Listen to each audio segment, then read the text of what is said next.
বিসমিল্লাহির রহমানির রহিম। প্রিয় দর্শক, আল্লাহ চাইলে কি না সম্ভব তার একটি দৃষ্টান্ত আমি শেয়ার করেছি।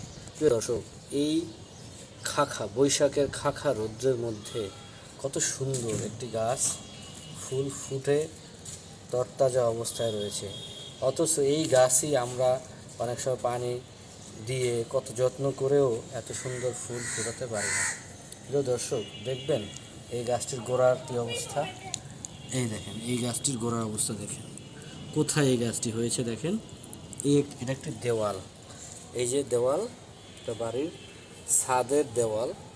এই ছাদের দেওয়ালের মধ্যে দেখেন, ঠিক দেওয়ালের নিচটা কিন্তু আরও নিচে, সেখানে না হয়ে এইখানে এই যে দেওয়ালের মধ্যে সিমেন্ট মিশ্রিত ইট বালুর মধ্যে এই গাছটি হয়েছে। দেখেন এই গাছটির অবস্থা দেখেন। প্রিয় দর্শক, আসলে মাঝে মাঝে হাসবো না কাঁদবো বুঝি না। এই দুনিয়াতে এইরকম নিদর্শন হাজারো আছে, হাজারো রকমের এরকম নিদর্শন আমরা পাবো। আল্লাহ চাইলে সবই সম্ভব। আল্লাহ, ওই যে একটি গান আছে যে যে তুমি পাথরেও ফুল যে ফোটাও, তা পাথরের মধ্যে যে আল্লাহ চাইলে ফুল ফোটাতে পারে, এই ইট পাথরের দেওয়ালেও যে আল্লাহ ফুল ফোটাতে পারে, তারই একটি দৃষ্টান্ত প্রিয় দর্শক আমি আপনাদের সাথে শেয়ার করলাম।